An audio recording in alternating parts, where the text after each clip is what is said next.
Hey guys, tonight we follow a thin blue thread of smoke through the dark, the kind that curls like a cat and pretends it isn't headed anywhere in particular.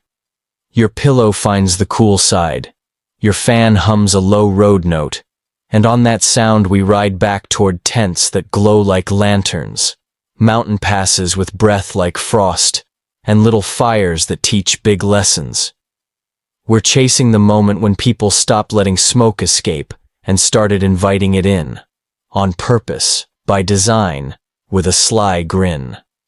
Small warning, you probably won't survive this, at least not as a fully awake person, because I'll keep the pace easy, the images soft, and your eyelids obedient.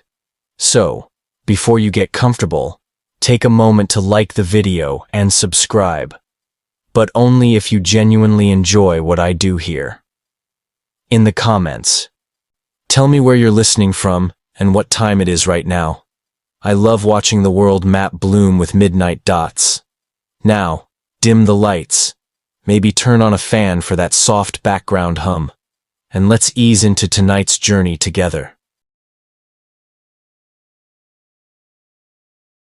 You keep breathing with the fan as we set our first rule. Tonight, weed means cannabis chosen for what it does to a mood, not just for rope, sail, or soup. Mainstream historical fact. Long before anyone courts euphoria, people across Eurasia are already twisting hemp fiber into cord and cloth, pressing oil for lamps and cooking, and sprinkling seeds into dough that needs help on cold days. Imagine a shipyard. Tar-dark seams, hemp oakum tamped into planks so a boat stops pretending to be a bathtub. That's your first gentle joke. Once upon a time, weed saves the weekend meant the cargo arrived dry.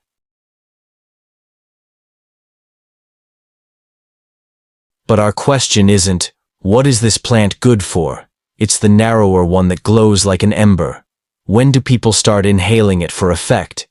To answer, we have to be picky about words. Is smoking only pipes and rolled papers, or do tents full of hot stones and fragrant plant bits count?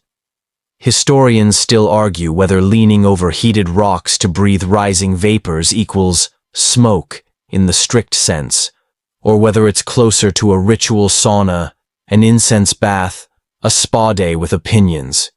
You smile in the dark. Language is a fussy roommate, but it will learn to share.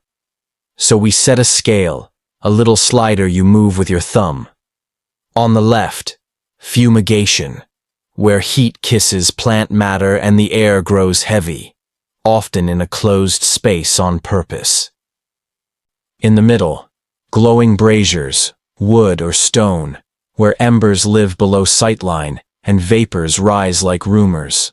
On the right, pipes, bowls, and water contraptions that recruit your breath as a tool. Tonight, anywhere on that slider where people deliberately breathe what heat makes, that's close enough to smoking to keep our story warm and honest. Quirky tidbit to tuck under your cheek. Somewhere in a courtyard, a practical aunt swears by hemp seed porridge for shinier chickens. Do journals publish it? Of course not. Do the chickens strut like they own the lane? Suspiciously, yes. That's joke number 2, and it reminds you how everyday experiments nudge culture. A blossom falls too close to coals. A curious person leans in. Someone learns that what smells pleasant at arm's length feels different when it arrives by lung. You picture the nightwork of small fires. Hot stones are lifted with tongs that squeak like field mice. A handful of seeds or shredded flour, maybe resinous, maybe not, meets the heat, and a closed shelter becomes a weather of fragrance. Laughter thickens at the edges. Words soften, stretch. The method, stone, ember, enclosed air. Deliberate breath gets repeated often enough that a gesture turns into a habit, and a habit into a rite. The third joke arrives wearing a scholar's cap. If repetition built muscle, historians would be absolutely shredded. But evidence matters, not just vibes, so you plant markers you'll return to later. Graves where braziers keep secrets under soot. Texts that describe tents acting like saunas. Labs that read microscopic residues the way you read a room. Between them sit the things we don't know, and I'll name them so they don't grow teeth. Historians still argue whether early mentions in hymns and pharmacopoeias point to psychoactive strains or polite, hard-working hemp. They still argue whether strong resin was selected on purpose early or discovered by happy accident. The gaps are honest. The smoke will thread them anyway. Keep your pace slow. Let the plant be a co-worker before it becomes a whisperer. Imagine rope coiled by a door where winter pauses to knock, lamp oil steady as a promise, a seed jar with the dignified clatter of future meals. All of that makes the first ember of certain, testable inhalation easier to recognize when we arrive. It will feel bright the way a match feels brighter outdoors at dusk. Small, committed, convincing. For now, the room holds you like warm water. Your breath drifts, even, unhurried. In a few minutes we'll step into tents that chuff like kettles, into mountain cemeteries where chemistry survives the weather, into the human habit of inventing little devices that turn curiosity into ritual. You don't have to pack anything. Just loosen your grip on the day and let the question ride ahead. Not if people inhaled, but when they did it on purpose, and knew exactly what they were doing when the air began to change. You stay with the hum and let the plant step onto the stage without the smoke machine. Before it is a mood, it is a material. You rub imaginary fibers between your fingers, and they don't crumple like drama. They hold. Mainstream historical fact. Long before anyone courts a high, people across Eurasia domesticate cannabis for fiber, oil, and seed, spinning cords, weaving cloth, and pressing lamp fuel that burns with fewer complaints than animal fat. Rope, sail, sack, net. The vocabulary of getting things done. If your toolbox could talk, it would ask for a hemp cape and a day off. The scene widens to shorelines and shipyards. Flakes of pitch speckle forearms. Bundles of hemp are teased into oakum, smeared with tar, and wedged into seams so boats stop pretending to be bathtubs. You picture a sailor patting the hull like a friendly ox and muttering, "Don't leak, we're busy." That's the first joke of the night. In this era, weed saves the weekend, means the cargo arrives dry. Textiles shoulder their way into kitchens and markets. Coarse hemp for work clothes. Finer blends when someone wants to impress the in-laws. You can almost hear the looms clack. A steady metronome keeping time for a family that knows winter will count every stitch. Medicine slips in through a side door. Leaves and flowers lose their anonymity in herbal repertoires, tucked into poultices, tinctures, and teas whose recipes move along footpaths and caravan roads. An elder heats oil with seeds, so the remedy doesn't bully a stomach already tired of being brave. A midwife keeps a sachet for cramps and sleepless nights. An apprentice scribbles notes that scatter across centuries like breadcrumbs only some scholars remember to follow. Quirky tidbit to prop under your cheek. Somewhere, a practical aunt swears by a hemp seed porridge for shinier chickens. Is it peer-reviewed? No. Do the chickens look smug? Absolutely. You run a finger along the boundary between useful plant and interesting evening. Seeds are legal even in the strictest kitchens. Fibers are virtue incarnate. Oils make lamps purr. But flowers, the resinous parts that whisper, you can feel them waiting in the wings like actors pretending they're only there to move props. Historians still argue whether early references in sacred hymns and pharmacopoeias point directly at psychoactive cannabis or at safe, sensible hemp that merely minds its chores. They argue, too, about when selection for stronger effects begins, whether people intentionally favor resinous varieties or just stumble into them the way you stumble into a midnight snack.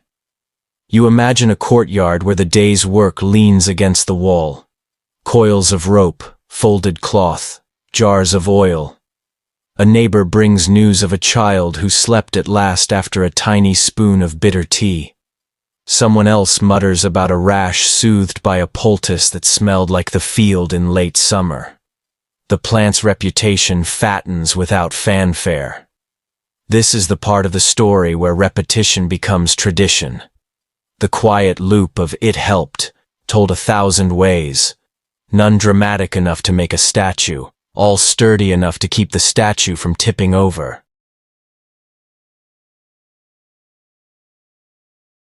Food sneaks into the script because seeds are edible, nutty, eager to share their oils. A millstone sighs over a small pile, and you glance up at the ceiling beams the way you did earlier, as if the past had hidden recipes in the wood grain.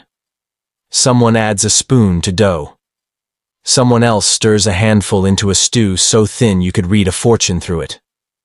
The point is not elation, but endurance. Plant a plot, eat the seeds, wear the fiber, light the lamp, sleep, repeat. If the gods invented spreadsheets, this crop would own a tab. Now the second joke lines up like pins in a lane. The phrase, "weed helps productivity," used to be literal. Fields of it, spinning of it, boats floating because of it. You let that sit, because modern ears expect a different punchline. That mismatch is useful. It keeps you from pasting a present habit onto ancient hands. It also sets the stage for the moment, a little later, when someone discovers that heated resin speaks in a softer voice than boiled seed. You tilt toward the workshop again and sniff the air. Not smoke, not yet. Heat is in the background because heat is everywhere. Cooking fires, kiln mouths, lamps, sun-baked stones. If a stray blossom falls near coals, if a curious person leans closer, how many such accidents does it take before a method is born? Historians still argue whether these discoveries were deliberate rituals, lucky stumbles, or shared tricks traded across markets with the same cheer as knife-sharpening tips. You don't need a verdict tonight. You just need to mark how the plant's practical highway develops an intriguing side road. Your third joke arrives on a cart. Sales pitches. Somewhere a merchant hawks a cloth that resists both weather and in-law opinions, while a healer offers a bottle, good for aches, wind, and the poetry of sleeplessness. You smirk in the dark. Copywriting did not begin with the internet. Behind the patter stands a stubborn truth. The plant works in enough small, visible ways that people keep it around, close, familiar. And when something is close and familiar, humans test its limits. Tool, then ritual. Fiber, then fume. You breathe with the fan, remembering our promise to pair those ideas. The rope coiled by the door. The lamp with its mild, well-behaved flame. The seed jar nabbed by a night snack. You're not at the ember yet, but you can hear the backstage crew sliding the brazier into place. When we step into tents and graves and labs, you'll feel the tone change, the way a room hushes when someone strikes the first match. For now, you hold the quiet dignity of a plant that carried water, wind, and work long before it carried a mood. The question you brought to bed softens but stays lit, like a kettle just before it sings. You step into drier air, the kind that crisps the edges of thought and preserves small things longer than they meant to last. The desert is a librarian. Wind files sand into neat drifts, and a low shelf of graves runs east-west like someone underlined the horizon. You're at Yanghai, in the Turpan Basin, where wood darkens in the ground and textiles keep their manners, and a single burial turns the question you carried into something you can almost hold. Your fan at home becomes a memory of wind. The night tilts. You kneel in the dust. What you notice first isn't smoke. There's none. But the careful company the dead man keeps. A cap stitched from felt. A bow that still remembers its curve. Small containers, tidy as lunchboxes. And near the head, a stash of plant material that refuses to be shy. Flowers, leaves, and seeds, recognizably cannabis, saved by aridity and luck. Mainstream historical fact. Archaeologists here found a substantial deposit of cannabis placed deliberately in a burial from the late 1st millennium BCE, well preserved enough that specialists could identify anatomy and chemistry. The plant sits like a footnote that wants promotion, asking you to read it into the main text. But the room, sand, grave, sky, stays quiet about method. The cannabis is present, the person is gone. You give the desert an extra second to speak, and it offers logistics instead of drama. Containers imply storage. Proximity to the head implies intention.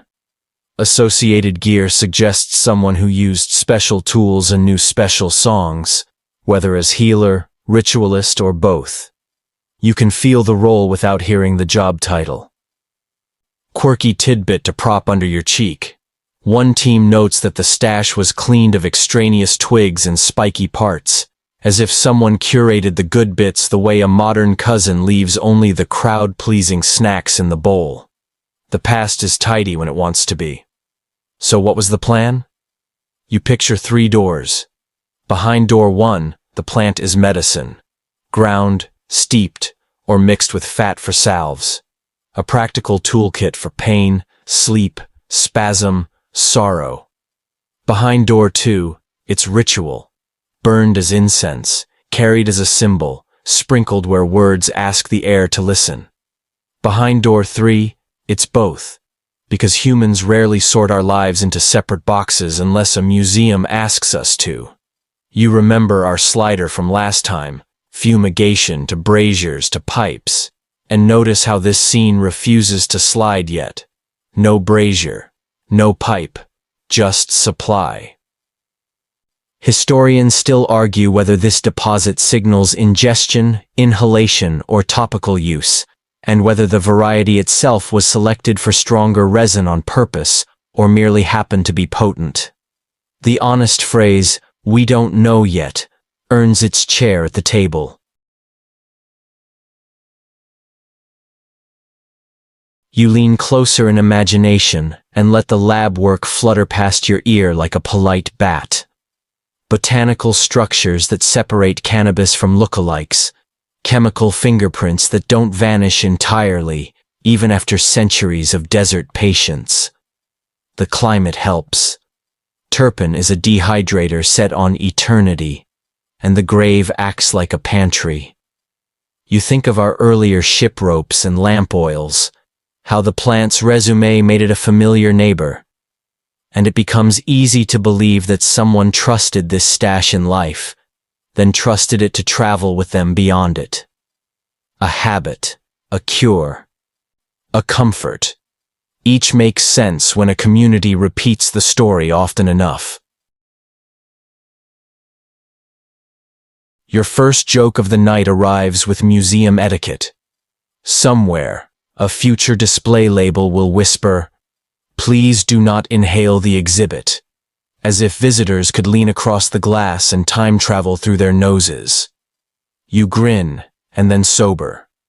This is a grave, not a gadget demo. Still, the presence of the plant rearranges the furniture in your head. It shows that access existed, that selection happened, that someone considered the plant valuable enough to tuck in as carefully as a tool or a charm. You run a fingertip over the line between evidence and conclusion, as gently as you'd trace grain on a wooden lid. The line holds. No burn marks on a nearby stone. No residue clinging to the inside of a pipe bowl. No architectural hint of a smoke-friendly chamber. Just the stash, precise and quiet. Historians still argue whether traces of psychoactive compounds detected in comparable contexts elsewhere should be generalized here, or if each site must carry its own burden of proof like a careful porter. You let the caution stand. Sleep and certainty are neighbors who only sometimes share a fence. Night deepens around you, and the grave reshapes into a room you recognize.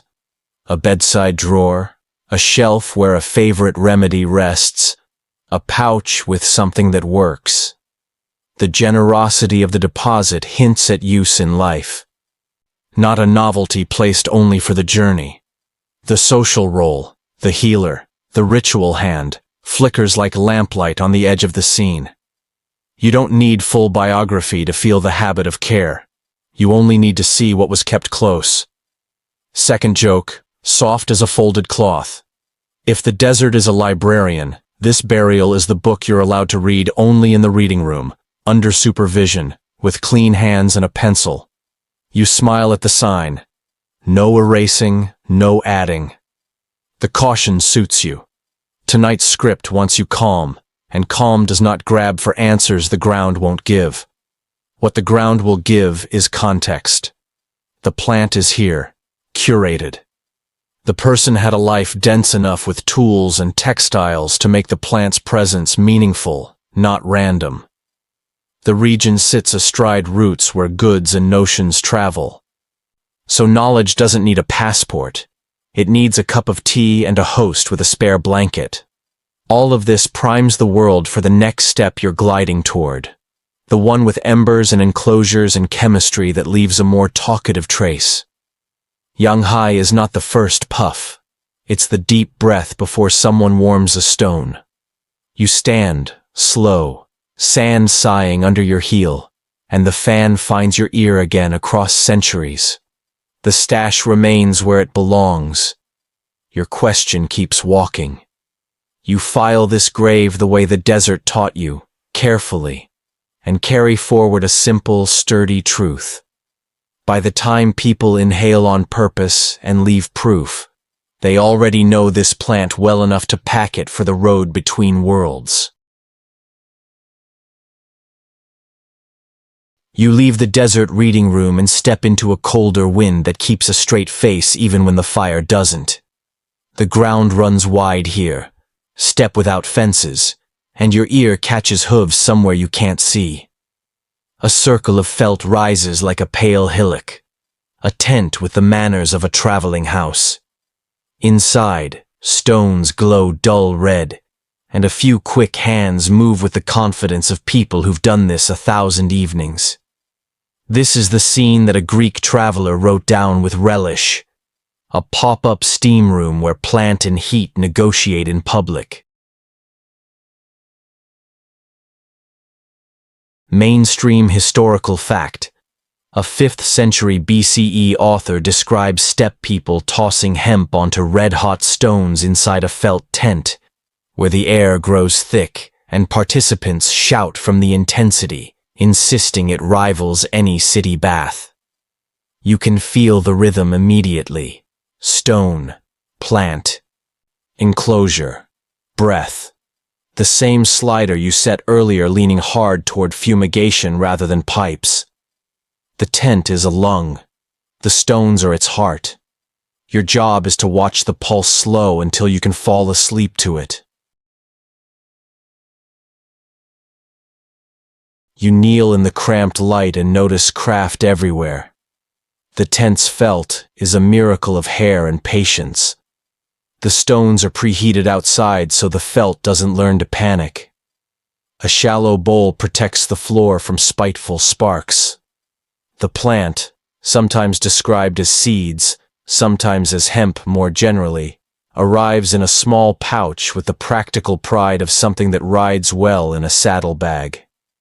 Quirky tidbit to prop under your cheek. You imagine someone calling this a mobile spa package and immediately charging extra for deluxe airflow. The steppe invented subscriptions. It just used wind instead of Wi-Fi. What exactly are they breathing? That's where your shoulders relax into honest uncertainty. Seeds alone do not carry the chemistry people chase. Seed heads and resinous bits do. Historians still argue whether the account's wording points to whole flowering tops tossed along with seed, to seed heads with clinging resin, or to aromatic hemp that smells marvelous but stays well behaved.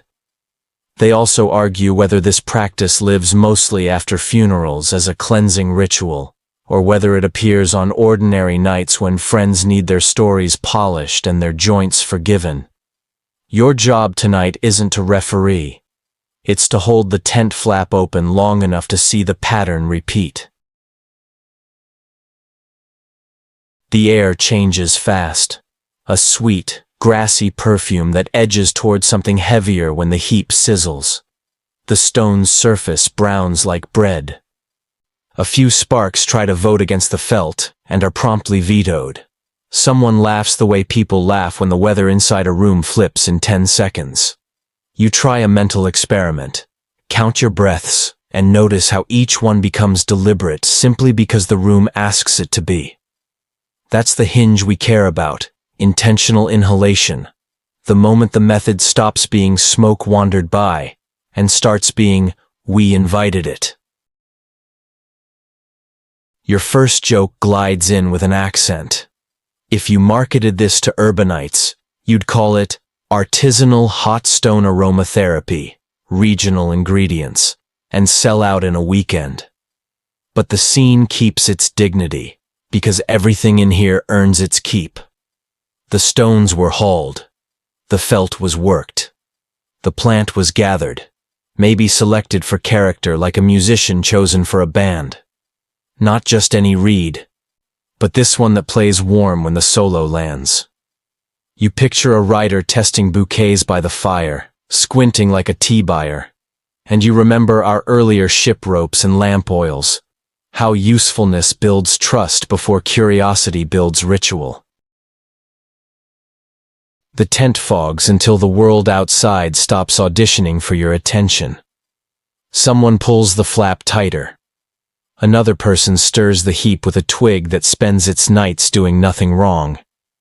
A third leans down and inhales as if the air had privacy settings. You're tempted to label everything, but labels arrive late to moving rooms. Was this healing, cleansing, mourning, merrymaking? Historians still argue whether the shouting in that famous description means exhilaration, purification, fervor, or simply, it's very hot in here and we are dramatic. The answer might be yes to all three on different nights. You let the modern urge for gadgets tug once and then set it aside. No pipe bowls pass from hand to hand. No stems clink against a cup. What you have instead is a space engineered to cooperate with heat. That matters. Because when people invent tools later, little bowls, long stems, water chambers, they will be miniaturizing a room, turning architecture into handheld physics. The tent is a blueprint with breath in it. Second joke, quietly pleased with itself. Somewhere, a health club tries to recreate this and ends up with a eucalyptus machine that sounds like a polite dragon. You would still tip the attendant who knows exactly when to lift the flap for one cool draft. The choreography is half the charm. The other half is the way everyone knows the job without being told. When to add a pinch, when to stir, when to breathe less like a customer and more like a neighbor.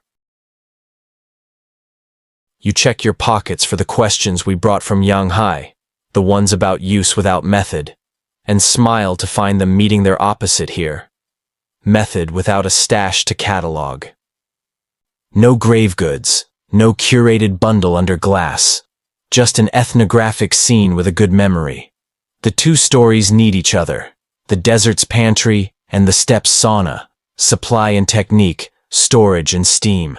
Together they pull your slider toward a workable definition of smoking that fits the evidence without bullying it. Third joke steps lightly to avoid waking the fire. If repetition built muscle, the people in this tent could deadlift the horizon. And maybe they do, in a way. Ritual is strength training for meaning. The longer you sit, the easier it is to imagine how this becomes habit, then tradition, then identity. You can almost hear someone years later say, "We do it like this," and answer no further questions. When you finally duck back into the night, the air tastes square again, thin, cold, uncomplicated. The tent glows like a lung you stepped out of. You carry the scene forward to our next embers, where stones give way to braziers that keep better secrets, and to chemistry that stays talkative even after the fire goes out. The wind holds your sleeve for a second like a friend who wants one more story, and you promise it's coming, one ember closer to proof. You climb into thin air where mountains teach lungs to be humble. The Pamir night lays out its constellations like a toolkit, and on a high slope a tidy cemetery steps down the ridge. Stone rings, pebbled mounds, lines you could trace with a mittened finger.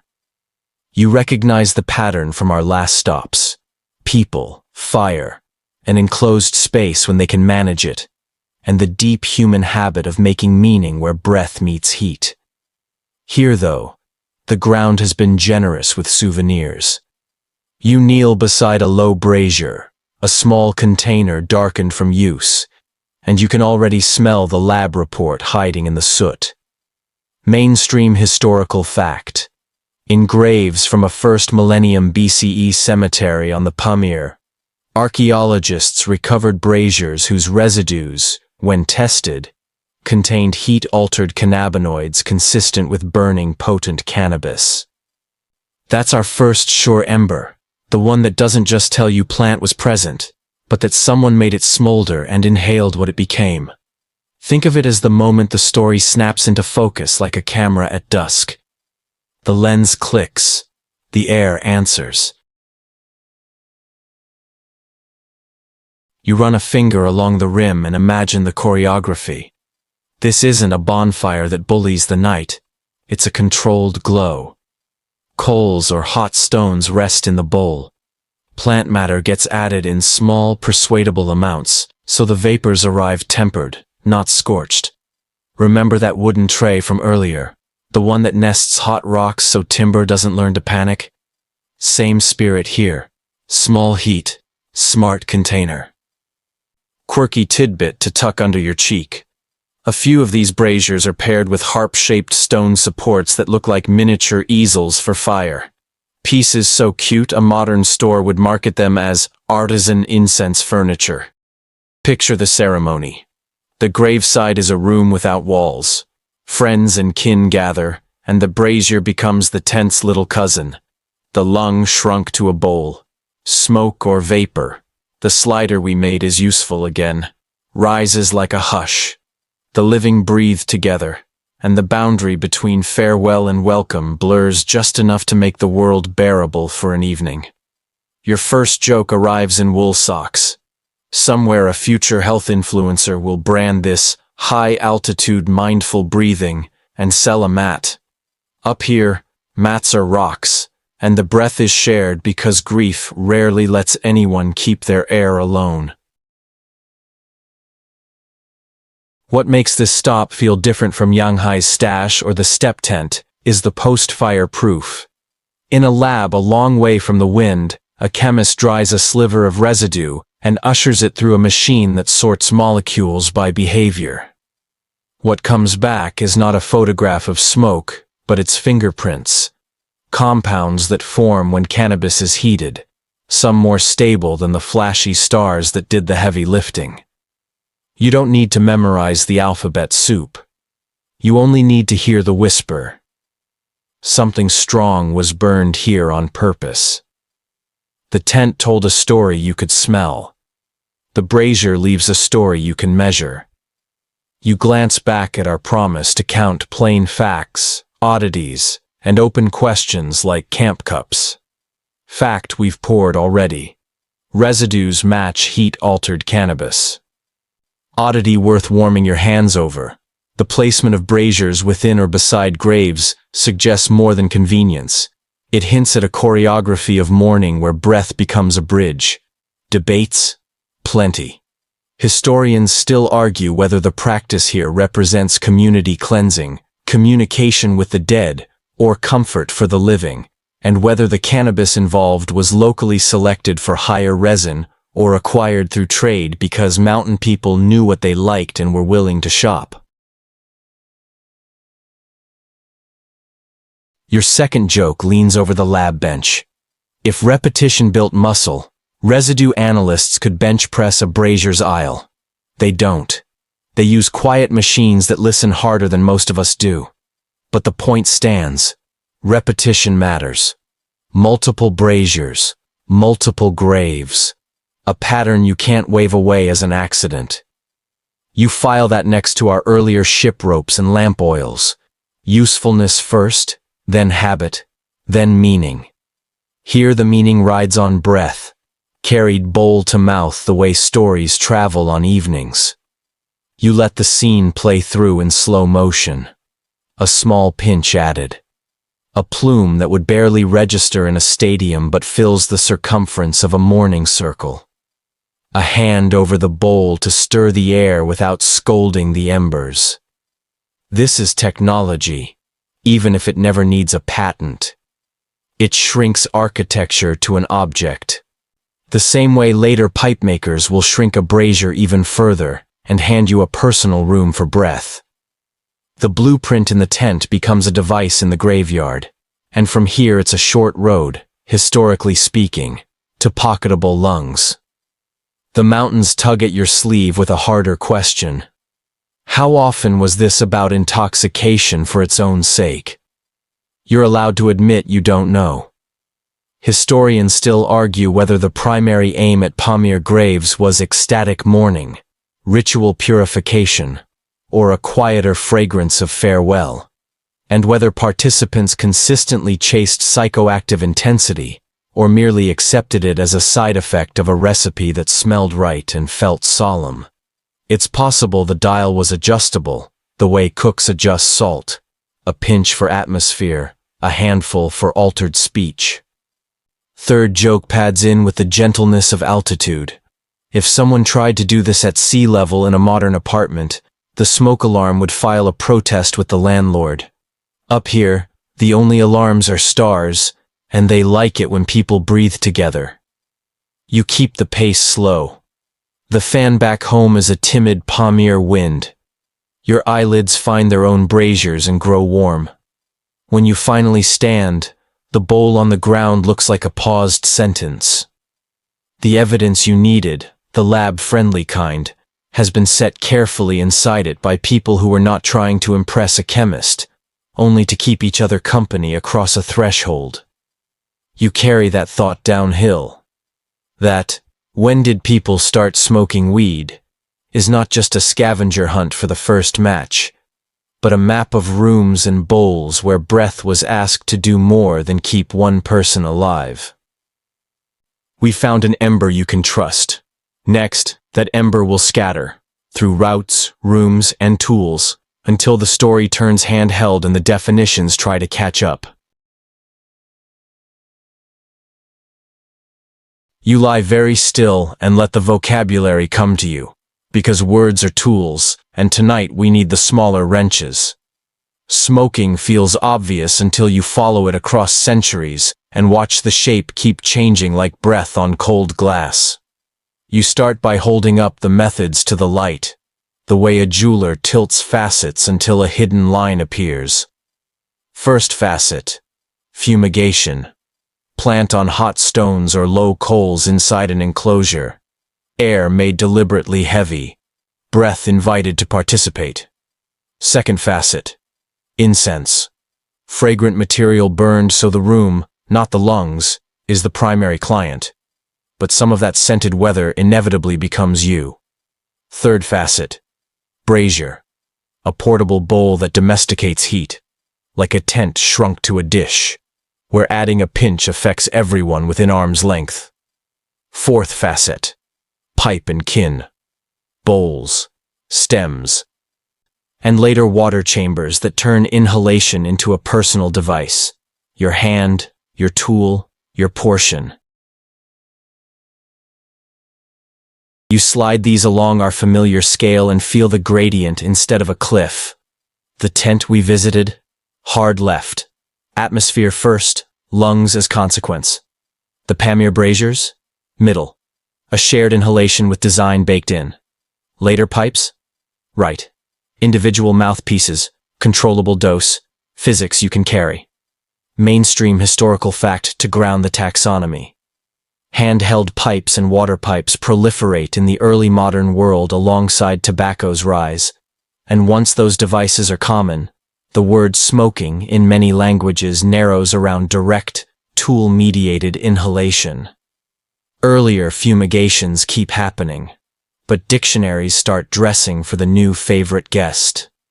You test the terms on your tongue. Is a closed felt tent with hot stones smoking, or is it a sauna that learned a trick? Is a brazier a room in a bowl, or a bowl you mistake for a room? Language wants a fence, practice keeps finding gates. Historians still argue whether fumigation scenes described in classical texts should be counted as smoking in strict typologies, or whether we should reserve the verb for device-mediated inhalation that uses bowls and stems to recruit lungs as active engines. You let the argument hum and return to what you can feel. Intention. When people heat plant material on purpose and breathe what happens as the point, not as a side effect of heating dinner. You're in the neighborhood even if the postal code is fuzzy. You picture a workshop table and lay out the parts. Heat source, ember, stone, coal. Interface, open air, lidded bowl. Pipe with a stem, water jar with a down tube. Material, seed heads, leaves, flowers, resins. Space, open wind, small room, tent, tomb, courtyard. Every variable nudges the experience. An open brazier leaks to the night. A tent amplifies like a drum. A pipe tightens the dialogue until each breath is a sentence. Quirky tidbit to tuck under your cheek. Medieval and early modern houses in some regions vented hearths through louvres, wooden roof vents, whose slats could be angled to sip wind. You imagine an ancestor's cousin leaning under that louvre and thinking, nature's extractor fan, centuries before anyone sold chrome hoods to people named Greg. You rehearse 3 quick jokes the way you check pockets before leaving. If a modern spa offered steppe hot stone aromatherapy, they'd charge extra for authentic dust.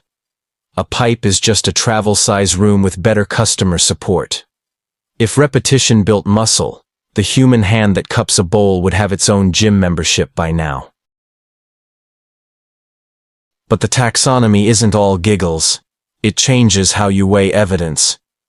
A plant stashed in a grave tells you supply, not necessarily method. A brazier with heat-altered residue tells you smoldering happened, not whether it was ritual purity or recreational punctuation.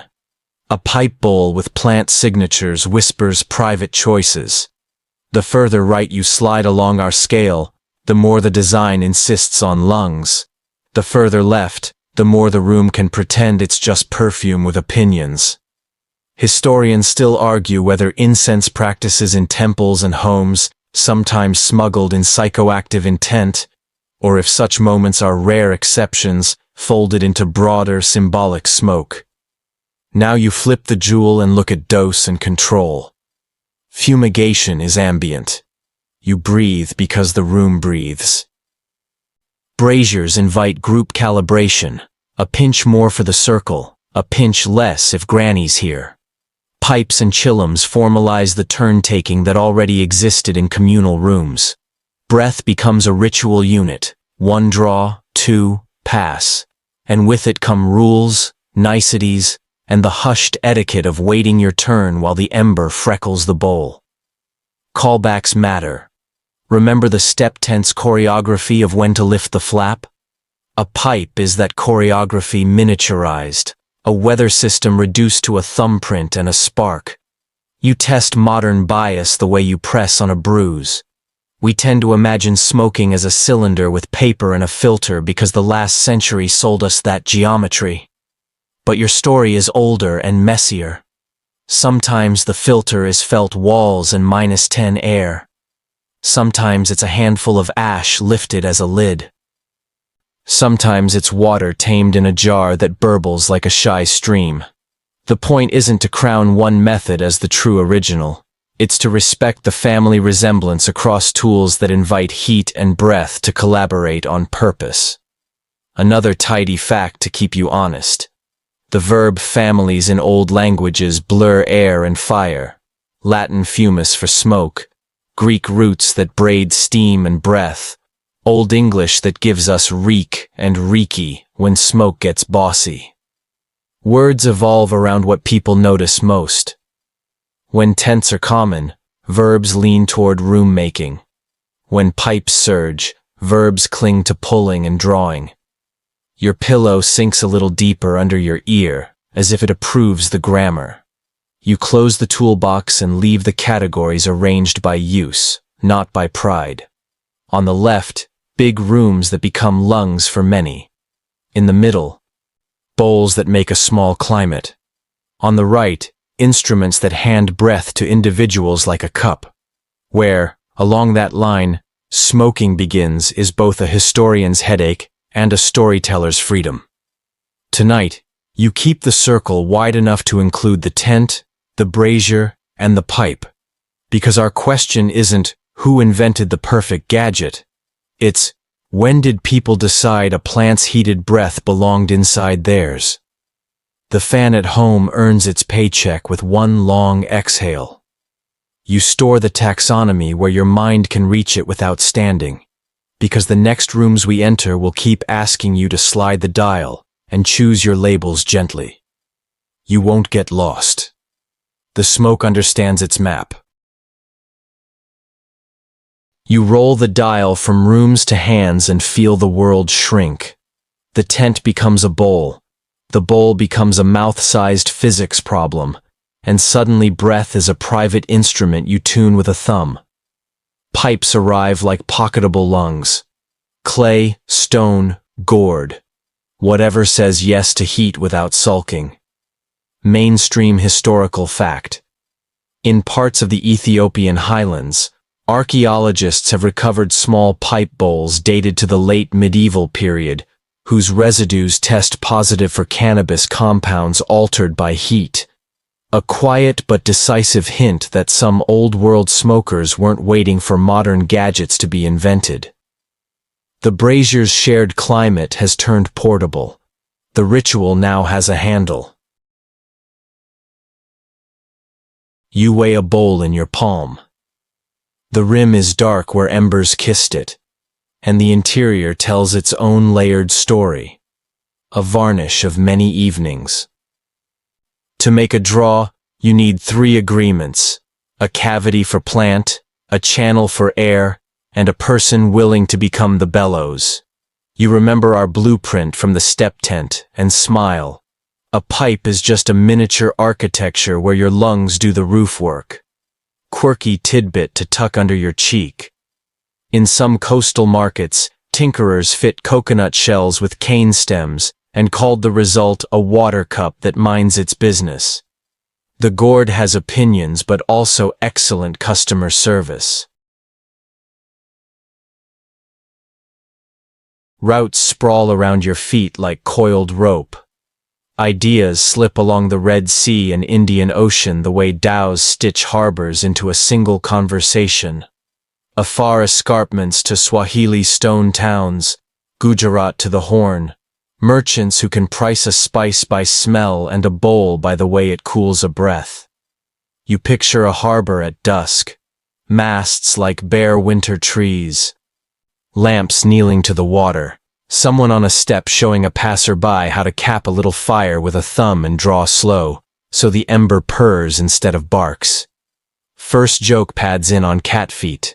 If a modern startup pitched this as personal climate control for your mouth, they'd raise a seed round before breakfast.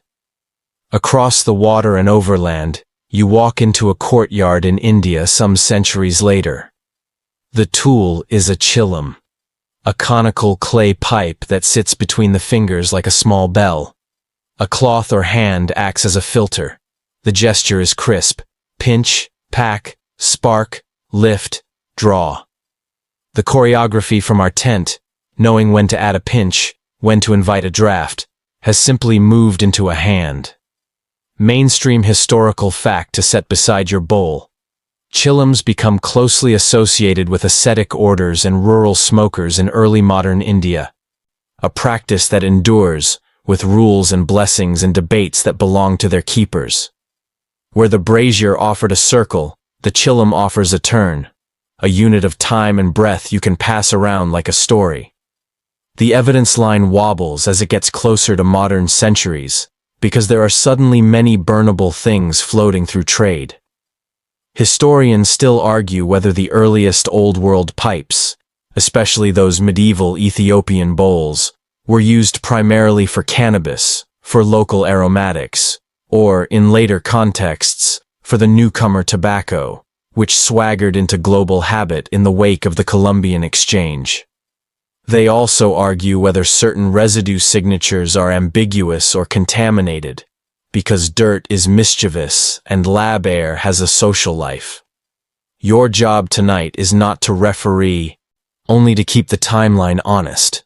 There are pre-tobacco pipes in Africa and Asia, and at least some of them spoke fluent cannabis. You admire the engineering creep. The first lesson a pipe teaches is dose control. A bowl the size of a walnut can turn an evening into chapters. 1 draw, 2, pass. Heat becomes a dial you can feel with your fingertips. Breath becomes a sentence you can punctuate. The second lesson is portability. A pocketable device allows experimentation far from ceremonial rooms. A hillside, a field break, the back step after chores. The third lesson, which humans always learn faster than we admit, is etiquette. There's a way to light and a way to wait. A way to ash without conducting a small meteor shower across your neighbor's blanket. Second joke nods with faux solemnity. If repetition built muscle, the thumb that tamps a bowl would qualify for its own Olympics. You can almost hear an argument on a veranda. Is the water-cooled jar that gurgles like a brook a cousin of the pipe or a different beast entirely? It's the same family. You're just teaching the ember to swim. The hookah will get its spotlight soon, but for now, you watch the simplest pipe do a quiet job. It localizes a weather that used to require a tent. The social math adjusts with it. Fewer materials, smaller space, quicker setup, more places where a small ember makes sense. Behind the tools, you keep people in focus. A craftsman smooths clay with a thumb. One push to define an angle, a twist to set the bore. A traveler buys a stem at one market and a bowl at another. A modular kit centuries before anyone says ecosystem.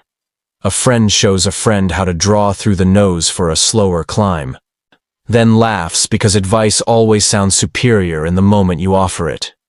Historians still argue whether pipe traditions in the Horn and the subcontinent developed independently from earlier fumigation rites, or evolved directly out of them as materials and markets made it feasible to shrink the room into an object. Either way, the continuity is plain. Heat managed, breath invited, meaning attached. Third joke leans in like a conspirator. Somewhere a city inspector would look at a medieval pipe and say, "That's not up to code." And the pipe would shrug, "I'm up to custom." Custom is the code here, written in thousands of private drafts.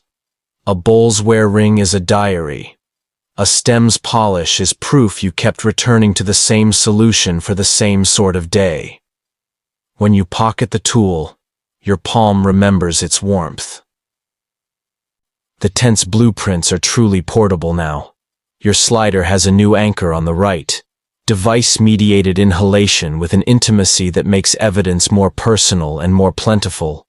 Bowls to test, stems to date, soot to interrogate. From here, the story will learn to burble through water, to blend with tobaccos, to travel oceans, and to sit, improbably polite, in salon chatter. For tonight, let the ember rest. Its echo is a small warmth at the base of your thumb, where breath and tool made their first private handshake.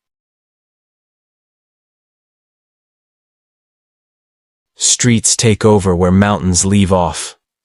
You feel the city gather itself at dusk, doors crack, lamps bloom, and alleys discover that they were corridors all along. Resin has a city voice, softer than spice, heavier than perfume, the kind of smell that makes a courtyard window think about swinging wider. You follow it past donkey bells and water cellars to a low room with cushions and voices braided close. Someone warms a coal. Someone else touches dark resin to the edge until it softens and sighs. The night is a patient animal that knows how to sit. Mainstream historical fact. From the medieval centuries onward in the Islamic world, Egypt, Syria, the Levant, Anatolia, and beyond, hashish, the concentrated resin of cannabis, becomes a widely remarked substance in urban life, drawing legal rulings, municipal edicts, and moral treatises that alternately ban it, tolerate it, or treat it as a nuisance that will not pack its bags. Judges write opinions, rulers issue crackdowns, poets write back with couplets that pretend poems are just poems and not weather reports about what the city is inhaling. You recognize the pattern from our slider. Not quite the tense communal fog, not yet the fully privatized pipe culture. Something urban and in between, shared but not sacred, domestic but watchful. A brazier sits like a moon in the center of the room, and the ritual has the choreography you know. Heat first, then touch, then breath. Resin behaves differently than loose herb. It melts before it burns, becomes a ribbon that needs coaxing, not scolding. Quirky tidbit to tuck under your cheek. Shopkeepers who count coins with resin-sweetened fingers eventually develop sticky ledgers, tiny constellations of grit that betray which side of the street sells what. A later scribe curses quietly while scraping the page smooth. The page forgives, and the city keeps its secret badly. The law arrives, belted and alert, then leaves again because the night does not obey on command. Decrees get read in marketplaces. Braziers take the night off, or pretend to. You can feel the civic seesaw. One season brings raids and smashed paraphernalia. The next brings a weary live and let live, so long as doors stay closed and songs don't carry. Historians still argue whether the cycles of prohibition and toleration were primarily moral theater, a way for rulers to perform vigilance, or effective public policy that genuinely changed habits for stretches at a time. They also argue how much of the energy came from religious jurisprudence versus municipal pragmatism, the court versus the street, scripture versus sweepers. Your first joke pads in like a cat that learned to read. Somewhere a magistrate tries to quantify how intoxicated a neighborhood is by measuring the average poem length after midnight. It is the sort of metric a bureaucracy would love, right up until a sober tailor writes a gazel the size of a bridge. You remember our tent, how enclosure made the air a collaborator. Cities build their own tents, rooms within rooms, where smoke becomes a wall thick enough to muffle footsteps in the hall. Musicians find the tempo that flatters the coil of air. Storytellers choose tales that bend time without breaking it. lovers lost and found, wise fools delivering wisdom in crumbs, saints who know exactly which corner the wind prefers. The resin gives conversations a hinge, the hinge slows. You watch a group pass a mouthpiece around a circle and realize the etiquette has settled. The turn exists, even without a pipe. The room itself is the instrument. Your second joke arrives wearing municipal stripes. If repetition built muscle, the clerk who recopies the latest anti-hashish edict every spring would have forearms like ship's rope. He does not. He has ink stains and the resigned wisdom of a man who knows the room is always one door ahead of the law. You lean your head against the cool of a wall and translate the room into our taxonomy. On the left, the old fumigation, incense and braziers for everyone. On the right, the device, pipes that privatize breath. The urban night stands in the middle, shared devices in closed rooms, with doorways doubling as filters. In some quarters, resin gets eaten or drunk in sweets or syrups. Another route that moves the act away from smoke and into kitchens, where laws have to pretend not to smell what they cannot see.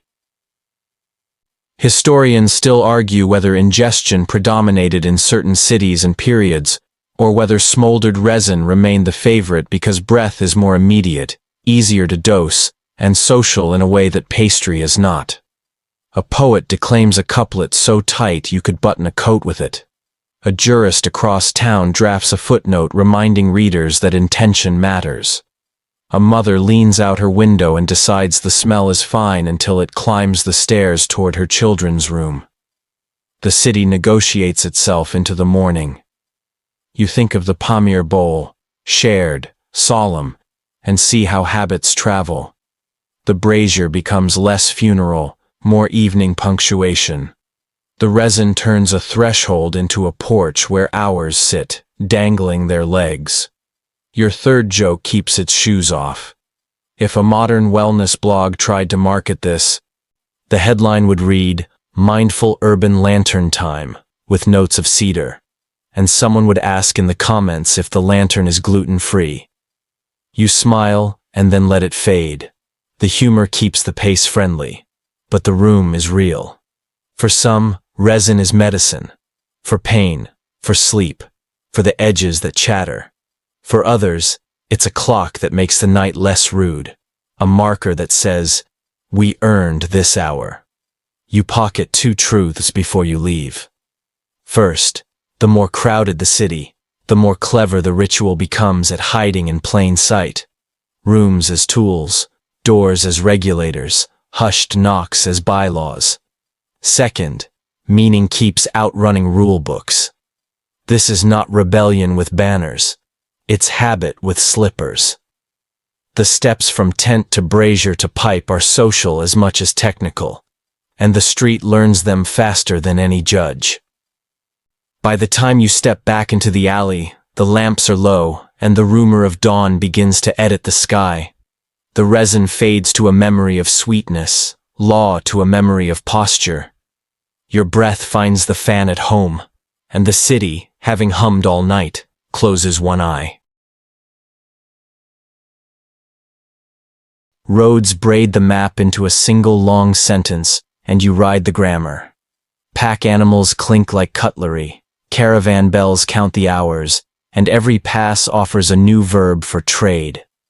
Seed sacks sit beside cinnabar and cinnamon, iron billets ride with indigo, and somewhere in that jostle the plant we've been following learns new manners. The silk roads aren't a single ribbon but a mesh, routes on land and sea, and along them ideas behave like hitchhikers. They climb in, tell a joke, and teach you a trick before the next town. Mainstream historical fact. By the first millennium CE, silk, spices, technologies, and crops move across Eurasia via overland corridors and Indian Ocean lanes, carrying not just goods, but rituals and devices. From incense burners and lamps to medical recipes, and smoking paraphernalia that mutate as they travel. You feel the pattern you've learned, heat plus enclosure plus breath, copying itself into new accents. A brazier built for frankincense learns to flirt with resin. A spice spoon becomes a packet measurer. A potter who once made oil lamps experiments with tiny lidded cups that behave like training wheels for a personal ember.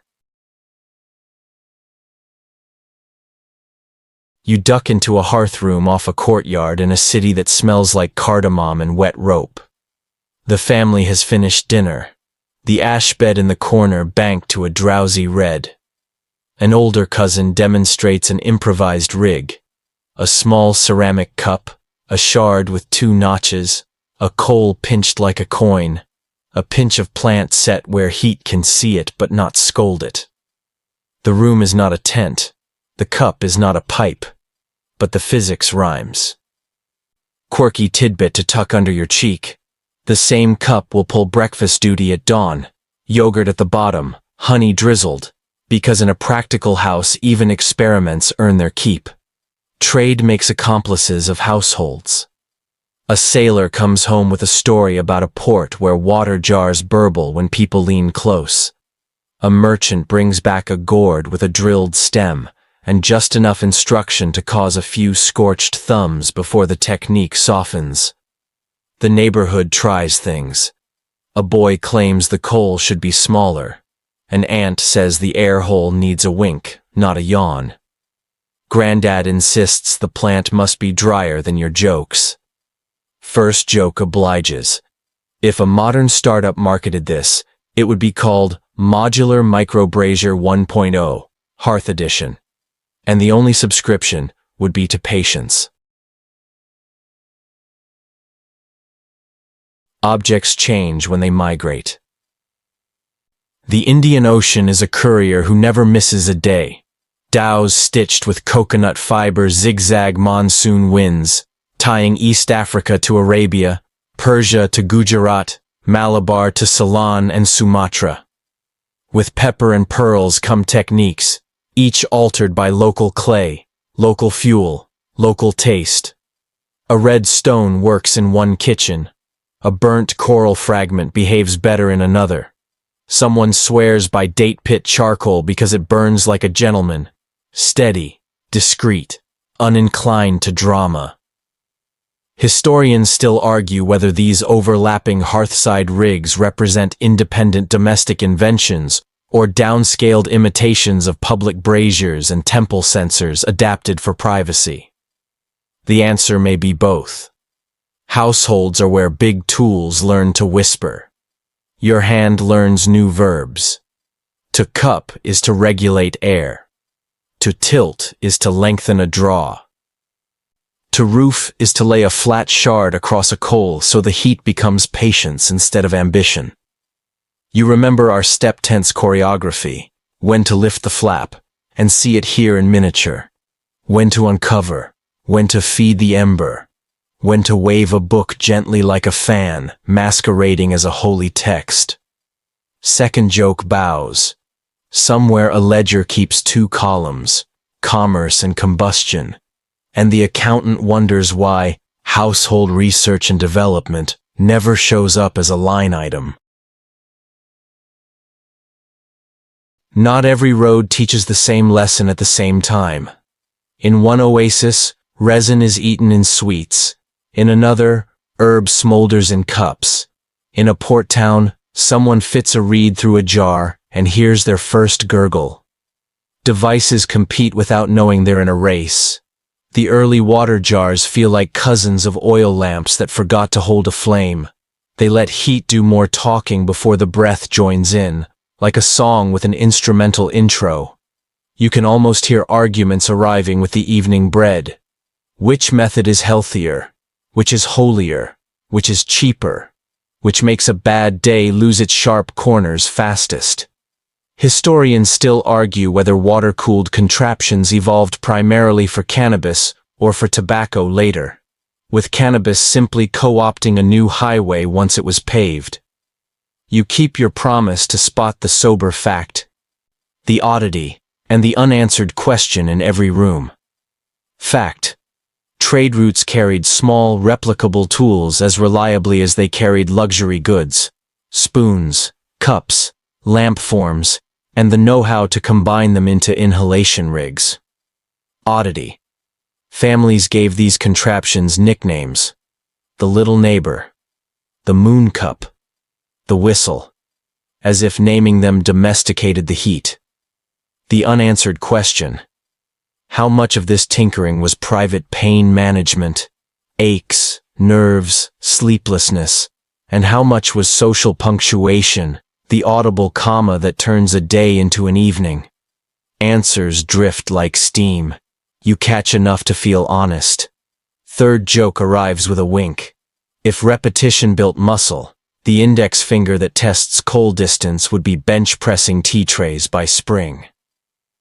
Instead, it grows a small callus and an instinct for just enough, which is the domestic version of genius.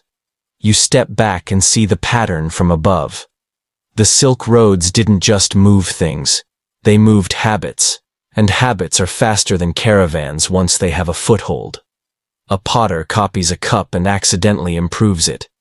A sailor watches a gurgling jar and returns with a version that survives on a drier coast.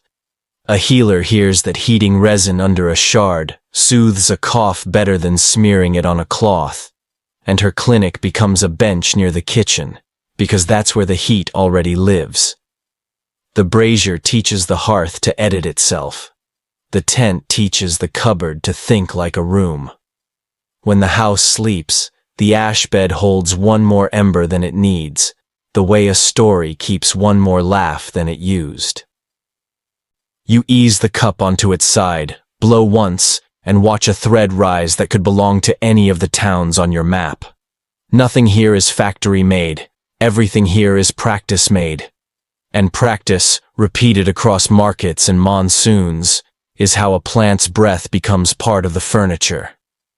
You file the image next to our mountain braziers and city rooms, because from here the devices will formalize: glass, water, valves, stems, and the improvisation of kitchens will graduate to the grammar of salons. You feel the devices finish their apprenticeship and collect their diplomas. Bowls sprout stems, stems meet water, water learns to be a bouncer for heat. The room you once needed becomes glass you can lift, clay you can cradle, a coconut shell that pretends to be a little moon. Hookahs, call them hookah, kalyan, nargil, shisha, whichever passport they're carrying tonight, bubble into the early modern centuries as tobacco strides onto the stage, flashy and noisy, insisting the world learn new ways to inhale. Mainstream historical fact. From the 16th and 17th centuries onward, as tobacco spreads across Asia, North Africa, and the Ottoman world, water pipes and related inhalation devices proliferate, standardizing bowls, hoses, and water jars. Alongside them, chillums keep their simpler promise: clay cone, ember, draw, an older cousin who never felt the need for plumbing. You listen to the physics purr. A coal sits above a perforated screen or a layer of ash. Beneath it a bowl holds leaf or blend. Below that, the downstem disappears into water that burbles like a polite creek each time you draw. The water doesn't purify in any moral sense.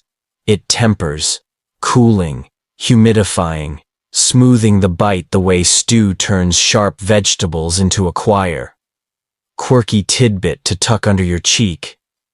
In some coasts, the base really is a coconut shell, polished and drilled, a tropical cousin to the brass and glass of quartz, thrifty, buoyant, and suspiciously photogenic centuries before cameras.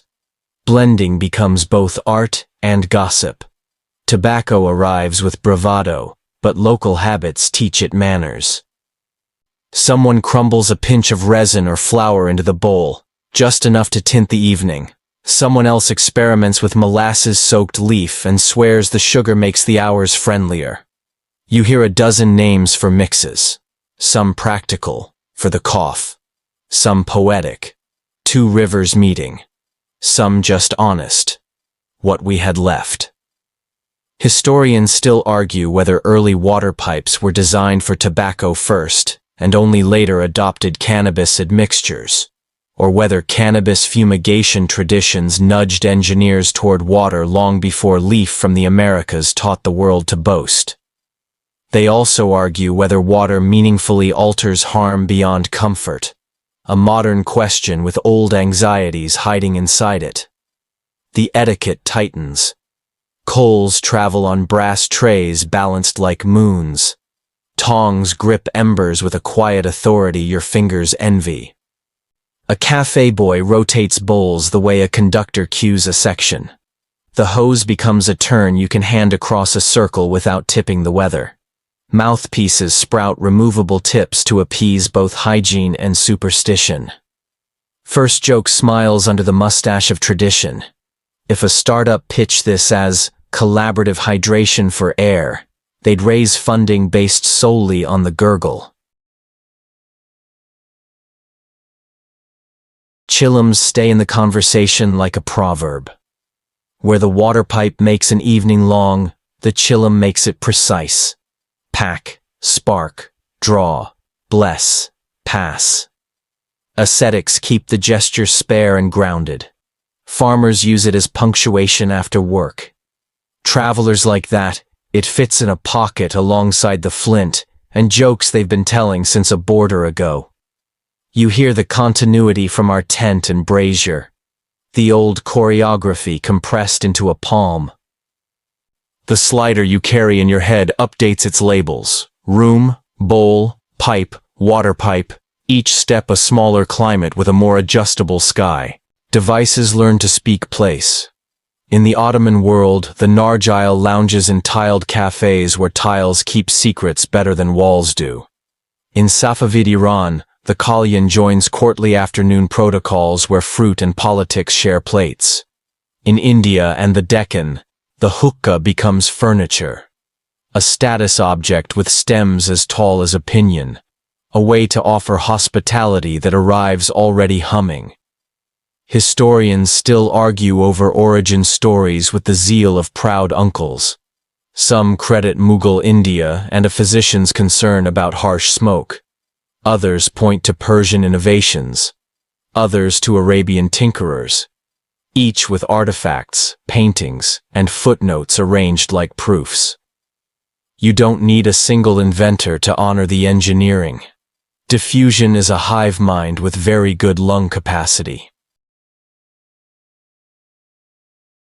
Blends complicate the record the way sauces complicate recipes.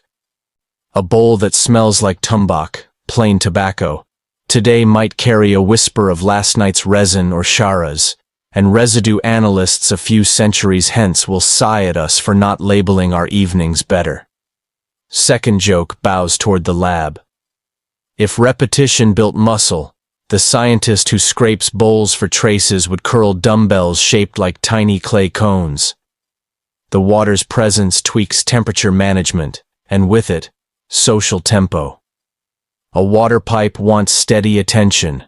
Tap the ash cap, rotate the coal, mind the bubble count. So circles develop new micro-roles.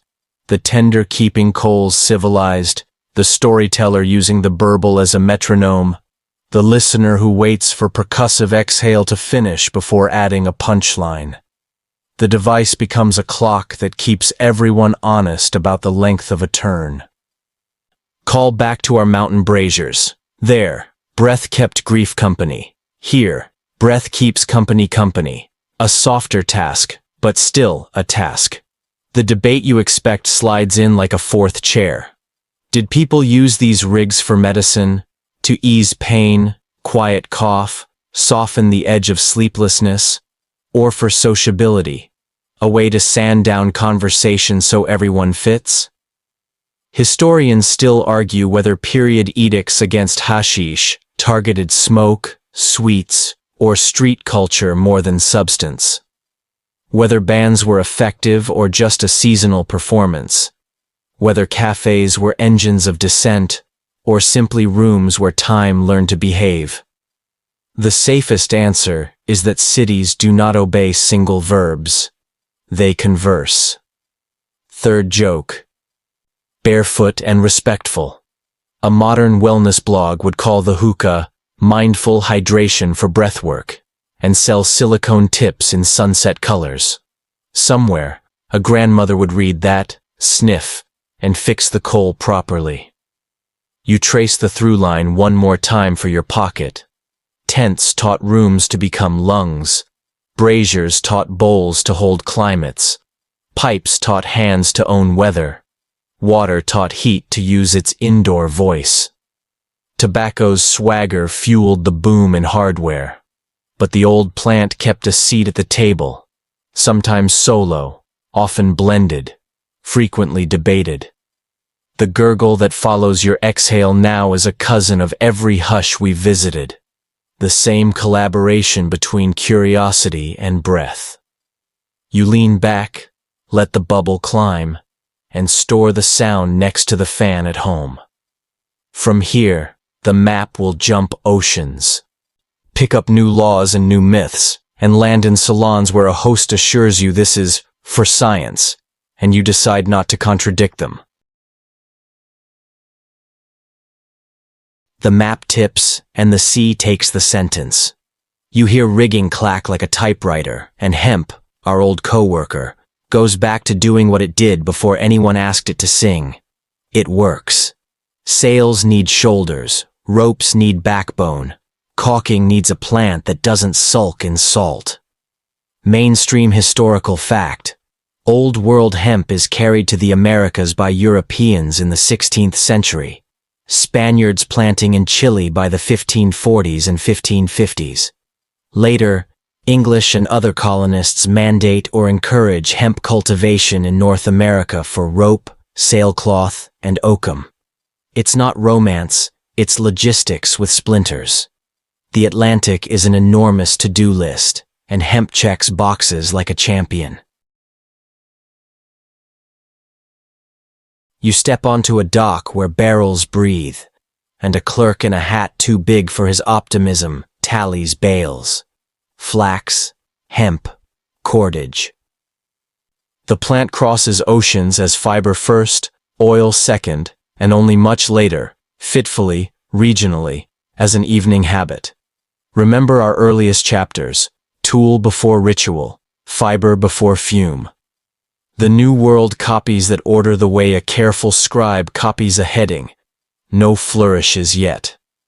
Ships need rope more than salons need discussion topics. Your first joke arrives with tar on its cuffs. If a colonial governor said, "We need more weed," he meant rigging, not recreation. And the quartermaster nodded like a man who sleeps beside a coil. You walk inland to fields that haven't learned yet how to gossip. Laws sprout with the plants, bounties for hemp, fines for foot dragging, towns measuring output with the same gravity they bring to bridges and taxes. Somewhere a sermon praises the virtue of durable cloth, and mothers mutter that durable cloth still needs mending. Kitchens try hemp seed oil because it mines itself in lamps and doesn't pick fights with lentils. Quirky tidbit to tuck under your cheek. A few enthusiastic pamphleteers swore hemp would improve the morals of rope, as if rope had a nightlife that needed guidance. You picture rope at a tavern, tipping the barkeep for a clean coil. Your nose notices what isn't here. Tobacco is the local celebrity, born on this continent and already conducting global interviews. Pipes, cigars, snuffs.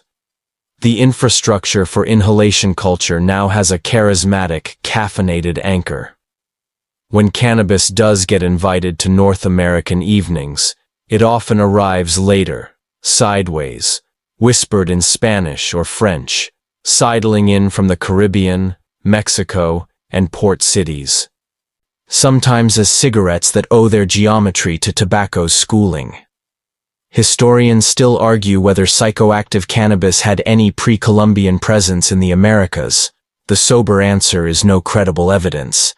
And they argue, too, about when and where 19th and early 20th century practices, plantations, ports, labor camps, army barracks, normalized smoking cannabis for effect.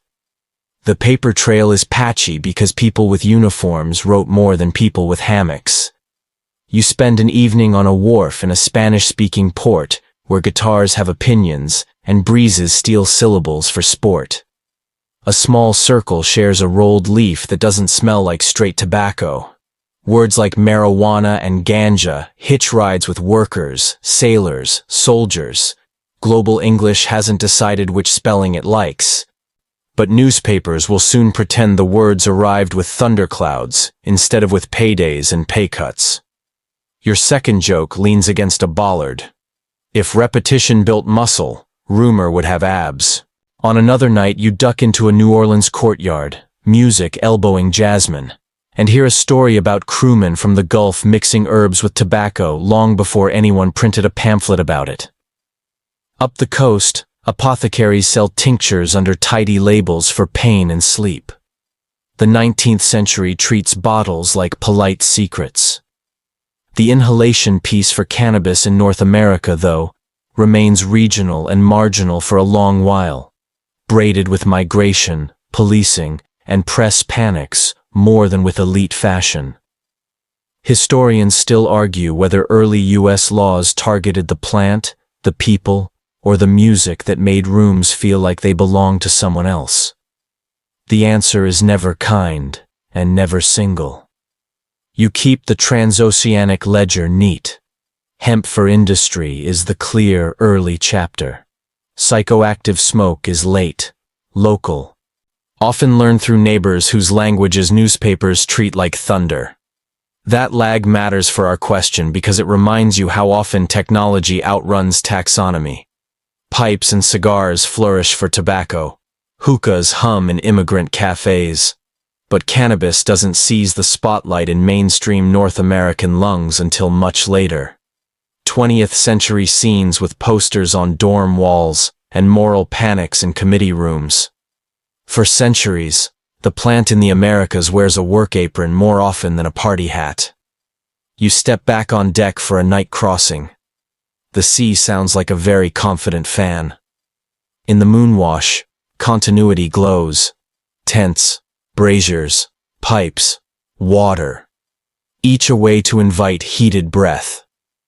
The Americas inherit the hardware quickly through tobacco and the hardware habits that follow it. Cannabis learns to use those paths the way ivy uses a fence someone else built. Your third joke tightens a knot. If a device had a frequent flyer program, the pipe would have elite status by 1700, and cannabis would be borrowing the lounge pass. You tuck 2 careful notes under your pillow before the watch bell turns the hour. First, the absence of good evidence is not evidence of absence forever, but it is what honest history must live with tonight. No credible pre-contact smoking of cannabis in the Americas. No straight line to pipe traditions here before Europeans arrived with seeds and sailors. Second, when cannabis does move from rope walks to rooms, it does so through ports and borders, in blends and borrowings, often quietly before it becomes loudly debated. The plant's breath has always traveled in company, sometimes with incense, sometimes with tobacco, often with songs. Dawn sketches a thin lemon edge on the water. You think of our mountain braziers, evidence baked into soot, and wish the sea left fingerprints as clearly. It leaves stories instead. And you've learned to respect those too. Work first, then whisper. Sailcloth before salons. Coil before chorus. When you step ashore, the question in your pocket is lighter, not from losing weight, but from getting folded properly. The next rooms you enter will be noisier. Salons that call themselves science. Laboratories that call themselves salons. And the old plant will wear new vowels, sometimes triumphantly, sometimes under indictment. You keep breathing. The rope does its job. So do you.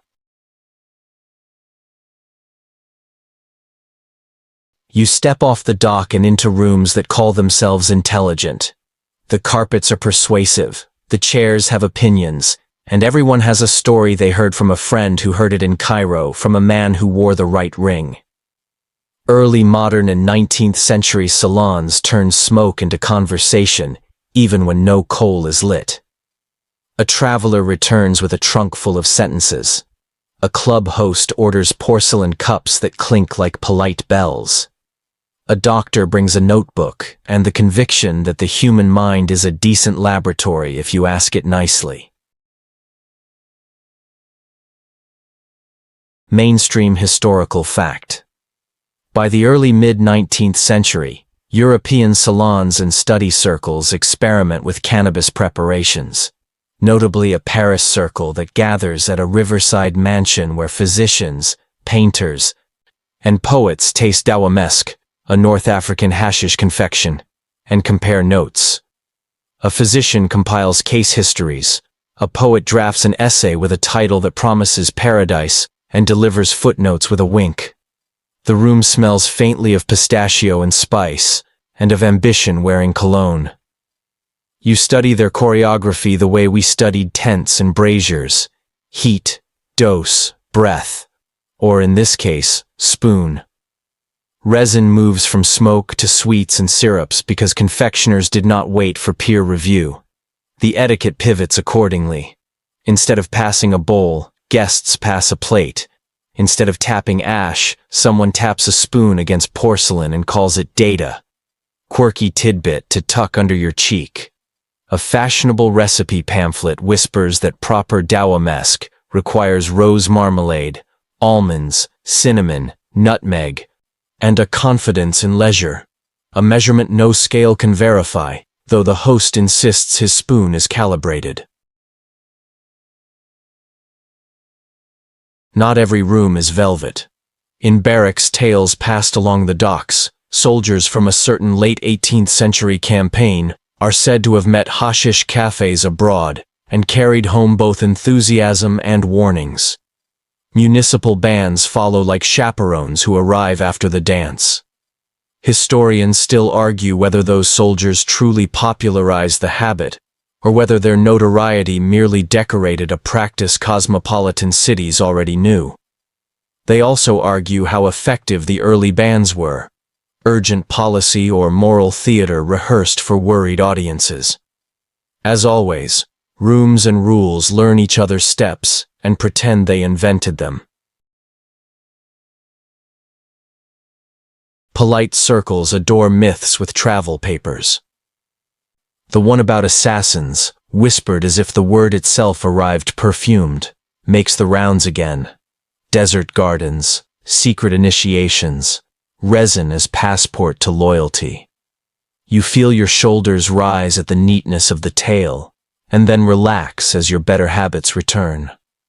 Historians still argue whether the word's etymology truly binds it to hashish, or whether later storytellers glued romance to a political label and called it proof. You return the myth to its hook like a coat that doesn't fit, and keep your eyes on the furniture that does. Spoons, pipes, notebooks, gossip. The scientific voice gets louder, though it still clears its throat in metaphor. Doctors and naturalists write about dose with the seriousness formerly reserved for eclipses. They list minutes and heartbeats and unexpected similes. They propose therapeutic uses for pain. Spasms, melancholia, the 19th century's foggy country where many patients live. The experiments are earnest, sometimes clumsy, occasionally theatrical. One physician claims he can predict the exact time laughter will begin. Another writes with the patience of a clockmaker and the confidence of a man who believes the mind will behave if offered a schedule. First joke arrives in a lab coat. If repetition built muscle, these note-takers would have biceps shaped like punctuation. Outside the salons, Pharmacies sell tinctures under respectable labels. You picture amber bottles lined like small, obedient soldiers behind glass, each promising relief without comment on evenings. In the same city, a cafe host swears that a single pea of confection will make you hear violins in wallpaper. His competitor calls that nonsense and sells spoons engraved with the word reasonable. You smile. Commerce and caution rehearse the same duet in every century. The salon talk has a favorite trick. It translates smoke into manners. Instead of "I inhaled," you hear "I was presented with a preparation." Instead of "we got giddy," we pursued aesthetic clarity. Call back to our tent, the room that became a lung. Here the sentence is the lung. Metaphors expand until everyone can breathe inside them. A host asks guests to describe time. Someone answers with architecture.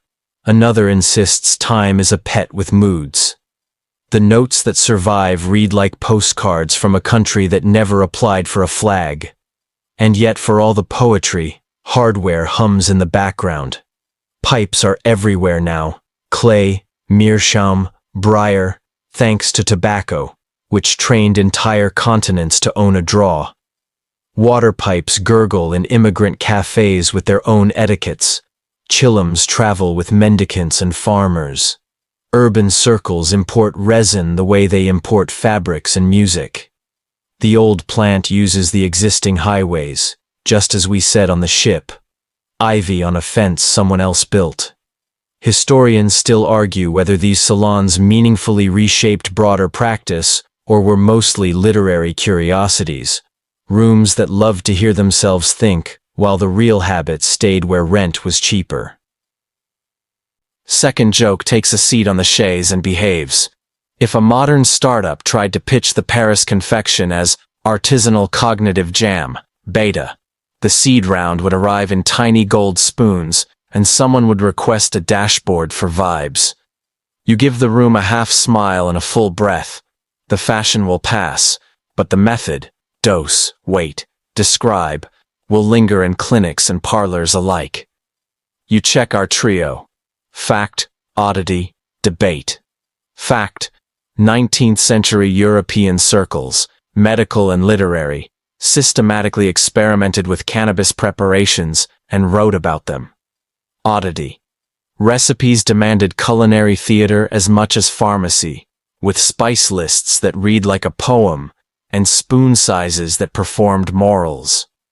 Debate. Whether salon narratives clarified pharmacology or muddled it with performance, and whether origin myths from older centuries deserve room key privileges in houses built of evidence. When you step back into the corridor, the air is cooler, as if the house exhaled. You keep the continuity in your pocket. Tents gave us atmosphere. Braziers gave us residue.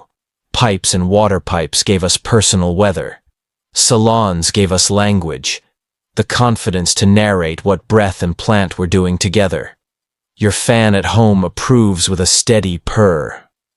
From here, the lights will skew clinical, labs with stricter clocks, and the public square will try laws again, louder and more organized. You keep your stride slow. The story is still a conversation. The room is still learning how to listen. You trade velvet parlors for bright rooms that smell like isopropyl and good intentions. The instruments stand like polite giraffes. Columns, pumps, detectors, lenses with more graduate degrees than anyone at your high school reunion. You're here because tents and braziers told stories your nose could follow. But labs turn those stories into numbers, and numbers are the lullabies of certainty. Soft, repetitive, and occasionally off-key. The bench starts simple. A pinch of soot from a pipe bowl. A smudge scraped from a brazier rim. A grain from a charred wooden tray like the ones you met in the mountains. Solvents do what histories sometimes can't. Extract. The liquid goes to a machine that warms, separates, and whispers. This molecule ran fast. That one jogged. This third took the scenic route. Mainstream historical fact. Analysts have identified heat-altered cannabinoids in archaeological residues, compounds formed or preserved when cannabis is heated, which strongly imply deliberate warming and inhalation, not just storage. The lab can't replay the smoke, but it knows the fingerprints of the party that happened. You lean closer as another tool speaks in different grammar. Under a microscope, a smear of residue becomes a landscape. Trichome ghosts, those tiny resin factories, sometimes survive as outlines or crushed fragments, the way a pressed flower keeps the idea of color. Palynology, the study of pollen, adds a chorus, counting cannabis humulus grains, while grumbling that hop plants are annoyingly similar. Quirky tidbit to tuck under your cheek.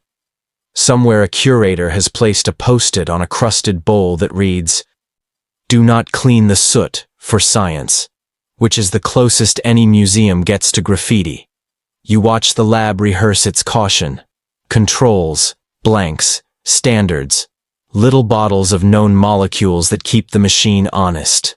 Walls of the notebook fill with retention times and peaks, each one a small finger-raised ahem. Then the hard questions arrive, the ones our bedtime story refuses to skip. How do you prove this residue is ancient, not modern contamination from handling, conservation varnish, or a clumsy incense demo 50 years ago? Which layer of compacted soot do you sample when the bowl is a layer cake baked over centuries? Historians still argue whether CBN to THC ratios, degradation patterns, and site taphonomy are sufficient to date the smoke event, or whether you must pair chemistry with secure context. Charcoal dates, stratigraphy, co-located offerings, before the claim gets a chair at the grown-ups table. The language of ambiguity becomes your lullaby now. Pollen can say the plant lived nearby, not that someone inhaled it. Seeds in a jar can say medicine or porridge, not method. Residue in a bowl can say plant was heated, not what the breath meant. Purification, grief, laughter, sleep. So the lab borrows friends. It pairs GCMS, the running and sniffing machine, with LCMS, running without a bake-off, with FTIR, shine light, read vibrations, with microscopy and sometimes ancient DNA from charred seeds or surrounding sediments, to ask whether the local cannabis population skewed toward drug-type chemistry or fiber-type restraint.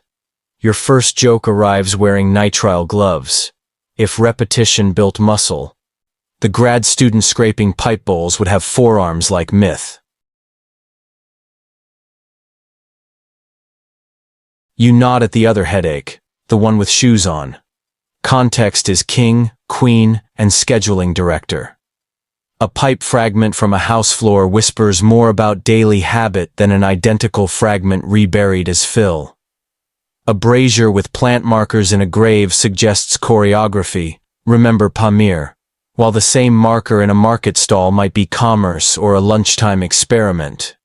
Historians still argue whether multi-use vessels, incense today, legume roast tomorrow, can ever yield a clean verdict, or whether we must accept probabilities phrased like weather reports. Likely fumigation, possible admixture, low chance of stew. You check our trio. Fact, oddity, debate. Fact we've pocketed. Laboratories can differentiate heated cannabis signatures from raw plant byproducts and from many common aromatics, giving substance to scenes that texts describe with poetic vagueness. Oddity. Conservators from earlier centuries sometimes waxed or shellacked artifacts to protect them, leaving chemists to subtract those helpful preservatives from the data like a parent scraping frosting off a child's breakfast. Debate. Whether a single positive bowl or brazier in a neighborhood means household habit, or a specialist's toolkit that moved from house to house the way a fiddler moves the party. Evidence doesn't only live in potsherds. Human tissues can speak too. Hair and teeth sometimes hold residues of what passed through blood. Ash layers inside buildings can preserve the molecular memory of many evenings. Even the soot on ceilings becomes a ledger if you're patient, and your sampling wand is persuasive. You think of our steppe tent, and imagine a scientist swabbing a felt panel, asking history to cough politely. Second joke winks at the cold room fridge. Every lab has a container labeled, "Do not eat, not even if you're doing science." And someone, somewhere, has considered it. The lab's ego is unusually well raised. It keeps reminding you what it can't do. It can't say who inhaled, only that someone heated. It can't disentangle the first date of a practice from the oldest surviving residue. Survival is its own lottery. It can't tell whether shouting in a tent meant ecstasy, cleansing, or the rocks are louder than we are.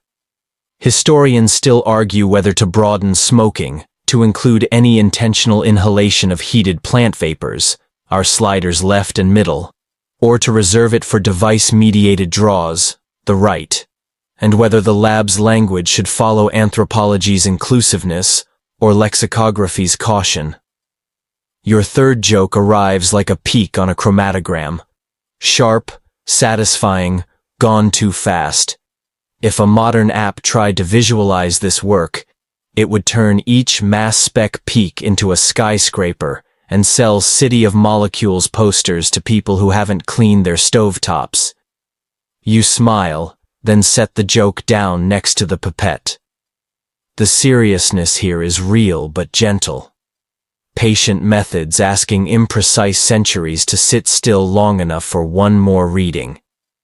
Before you leave, the lab gives you a parting gift, a way to hold uncertainty without losing sleep. Stack converging lines, material culture, the bowls and braziers, context, where they were, with what, chemistry, what the soot remembers, and text, who bragged in ink. When 2 lines agree, you have intrigue. When 3 agree, you have confidence. When 4 hum the same note, you may at last call it an answer and go to bed. You pocket that rule like a bedtime mint. On your way out, you pat the tent, the brazier, the pipe in your memory, and nod at the spectral city of peaks on the monitor. They all say the same thing in different dialects. Heat invited breath. Breath accepted. The arguments tidy the edges, not the heart. Your fan at home takes over the hum. Your eyelids obey. The machines keep purring for someone on the night shift who is, as always, measuring what the old evenings meant.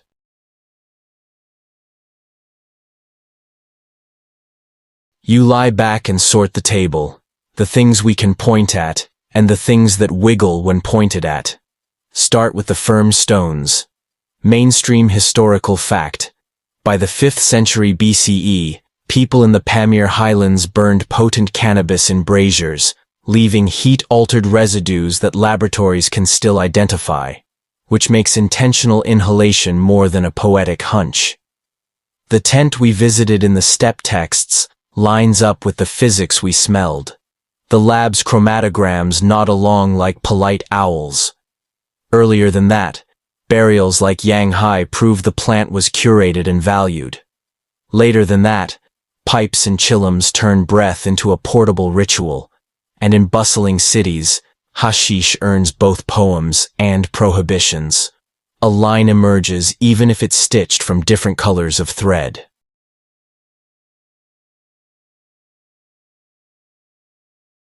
Now the softer pile, the fuzzier things that put their elbows on the table. Your slider has done good work, but definitions keep testing the fence. Is fumigation in a closed tent smoking, or is smoking only when a device makes lungs the star of the show? Historians still argue whether to broaden the verb to include any deliberate inhalation of heated plant vapors, or reserve it for pipe and kin draws.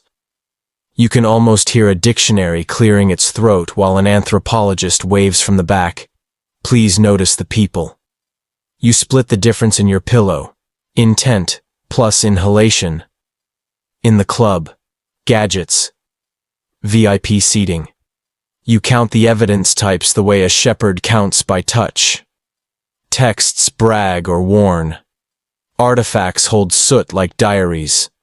Chemistry points to molecules that only appear when heat has had its say. Context, grave, house, market, translates all the above into behavior rather than accidents. When 2 lines agree, you get confidence. When 3 sing, you get courage. When 4 hum the same chord, you can finally whisper answer and turn down the lamp. Quirky tidbit to tuck under your cheek. Some museums now label crusted bowls, "Please do not clean, seriously," which is the conservation equivalent of putting a pastry under glass and asking everyone to stop breathing dessert. The gaps are honest.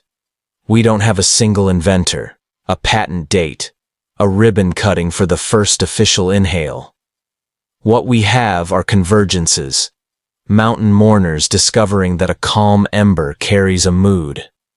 Tent traditions treating air like a guest that needs feeding. Households and sailors shrinking rooms into cups and pipes. Water teaching heat to use its indoor voice. Cities negotiating between habit and edict. Historians still argue whether the Pamir braziers reflect primarily ecstatic mourning or cleansing rituals. Whether Scythian steam tents lean toward aromatic hemp or resin-rich heads.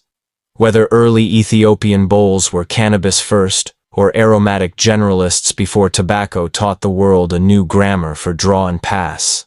You stack the jokes lightly where they won't squeak.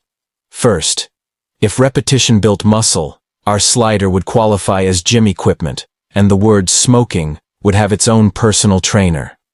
Second, somewhere a bureaucrat genuinely believes you can measure neighborhood intoxication by poem length after midnight. If only funding worked that way. Third, if labs sold posters of mass spec skylines, dorm rooms would be full of City of Molecules, and someone would ask if the CBN district has good coffee. You run your hand over the grain of continuity. Every method we met is really the same sentence with different punctuation. Heat invites, air carries, lungs consent, meaning attaches. Sometimes the comma is mourning. Sometimes it's pain relief.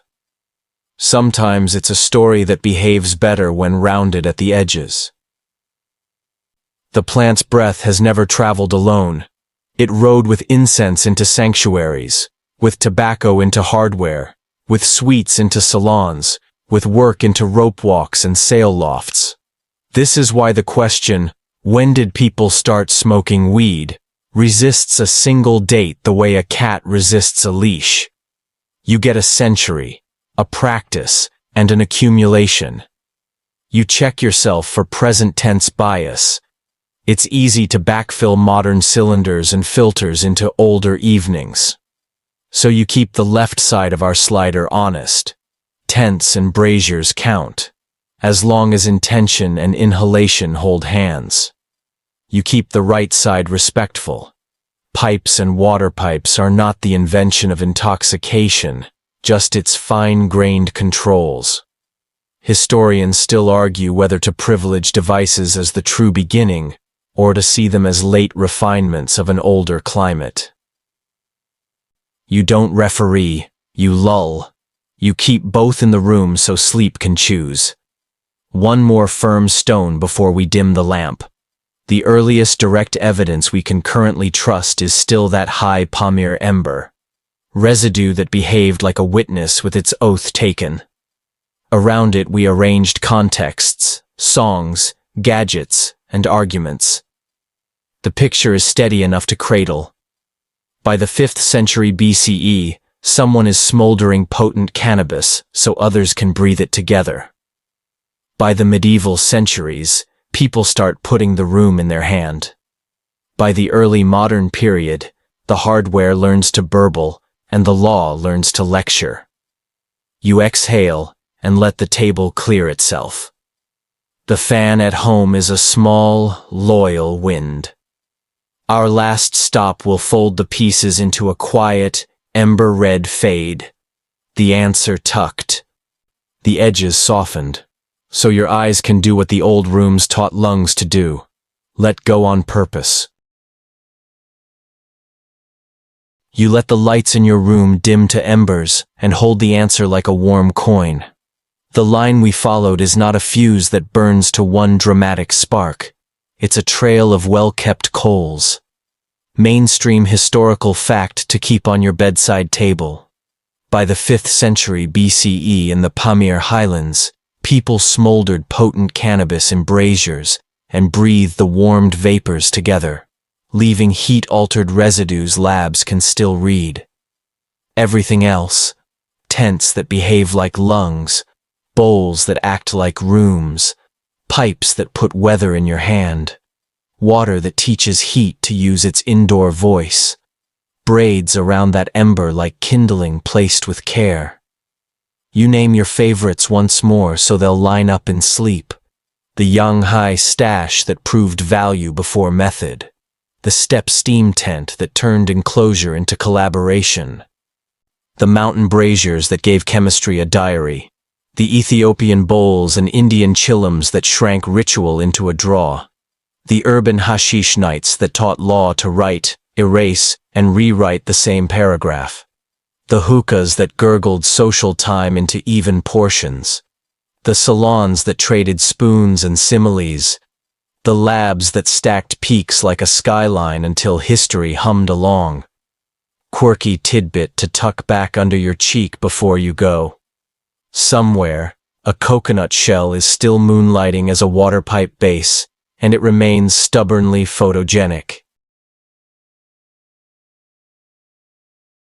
You keep a seat for uncertainty without letting it stand over you.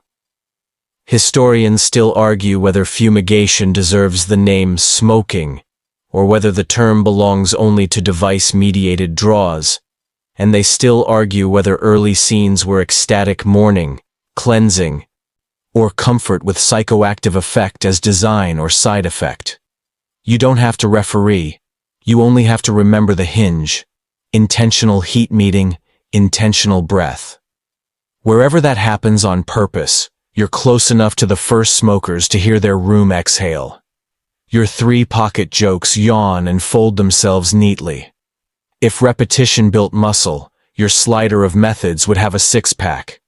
If a magistrate measured intoxication by poem length, a sober tailor would still ruin the data. If labs sold City of Molecules posters, someone would hang one and forget to clean the stovetop it was meant to improve. They've done their work, kept your shoulders loose while dates and tools arrange themselves. Now you turn the question one last time in slow light. When did people start smoking weed? Not with a cigarette's crisp cylinder and a brand logo, that's a modern costume, but with a brazier's calm, a stone's blush, a bowl's small climate. Long before glass learned to burble, rooms learned to breathe, and people invited that breath inside theirs. The earliest direct proof calls from 500 BCE. The habits that flank it, storage, ritual, tinkering, arrive earlier and later like careful neighbors who know when to knock. You promise yourself one gentle callback for tomorrow's memory. When someone tells you the history is simple, pipes began it, or ancients didn't inhale, or hookahs invented the whole idea, you'll smile like a person who's been to the mountains at night. You've seen how tool and ritual take turns leading, how trade teaches households to experiment, how law practices disappointment and custom practices endurance, how evidence is a choir, not a solo. You'll answer softly.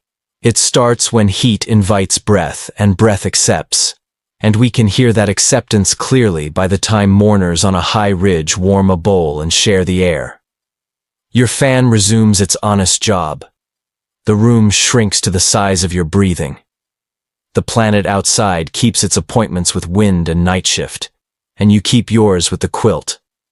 If evidence had a lullaby, it would be this: tents, bowls, pipes, water, spoons, peaks, a method for every century, a patience for every argument.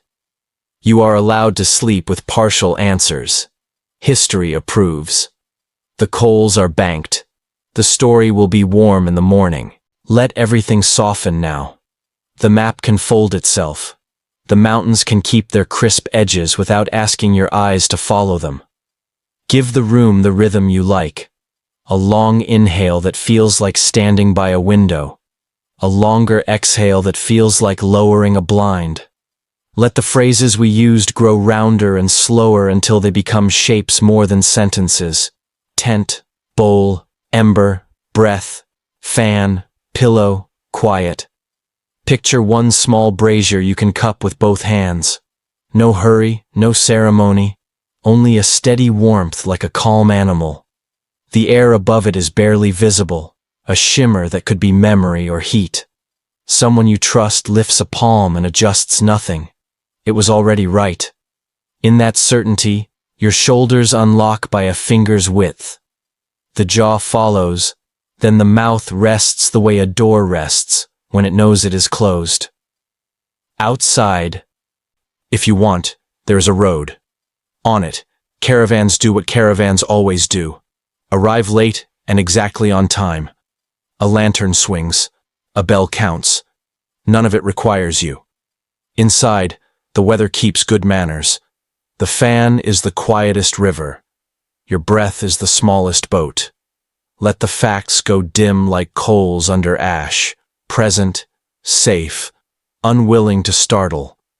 If a thought returns with sharp corners, draw a curtain of longer sentences around it until the edges dull and the thought agrees to wait at the threshold. You can keep one image if you like. A ridge at dusk, a low bowl, friends gathered not to fix anything, but to be the kind of near that teaches the night to behave. Stay. Float half an inch above the mattress. Let the room breathe you, and let yourself be breathed. The ember has gone from orange to memory. Nothing more is needed. Sleep.